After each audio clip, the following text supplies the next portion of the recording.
இன்றைய தேவ வார்த்தை ஏசாயா 55:8.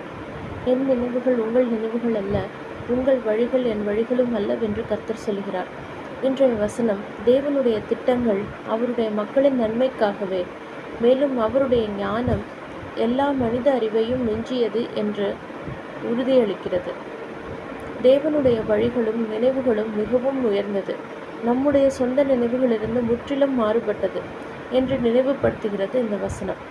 இது விசுவாசிகளாகிய நம்மை மனித கண்ணோக்குக்கு காரியங்கள் எப்படி தோன்றினாலும் சரி, நாம் தேவனுடைய ஞானம் வழிகாட்டுதலை நம்ப வேண்டும் என்று ஊக்குவிக்கிறது.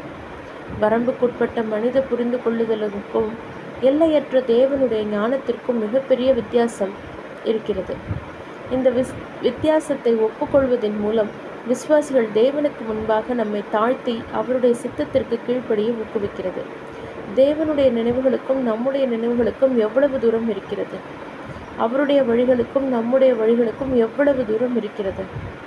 பூமியை பார்க்கிலும் வானங்கள் எப்படி உயர்ந்திருக்கிறதோ அப்படியே உங்கள் வழிகளை பார்க்கிலும் என் வழிகளும், உங்கள் நினைவுகளை பார்க்கிலும் என் நினைவுகளும் உயர்ந்திருக்கிறது என்று ஏசாயா 55:9 சொல்லப்பட்டிருக்கிறது.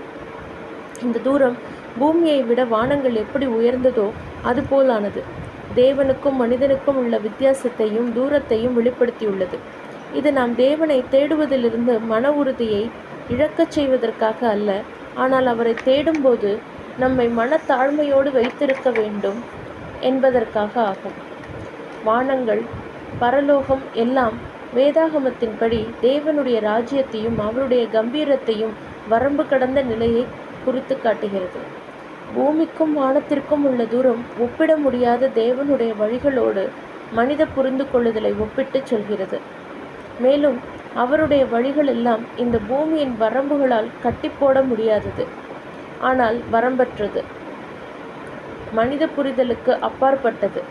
இது தேவனுடைய எல்லையில்லா தேவ ஞானத்தின் குணத்தை ஒப்புக்கொண்டு அவருடைய எல்லையில்லா வழிகளையும் நினைவுகளையும் நம்ப வேண்டும் என்பதற்காக நம்மை அழைக்கிறது.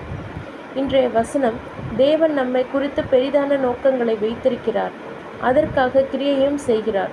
அவருடைய பிள்ளைகளாய் அவருடைய நித்திய திட்டங்களில் நமக்கு பங்கு இருக்கிறது என்று கற்றுக் கொடுக்கிறது. அவருடைய நினைவுகளும் திட்டங்களும் வழிகளும் கிரிகைகளும் எல்லாம் அவருடைய தீர்மானத்தின்படி அழைக்கப்பட்டவர்களுக்கு, தேவனிடத்தில் அன்பு கூறுகிறவர்களுக்கு சகலமும் நன்மைக்கேதுவாக நடக்கிறது என்பதை நாம் மறக்க வேண்டாம். கர்த்தர் உங்களை ஆசீர்வதிப்பாராக.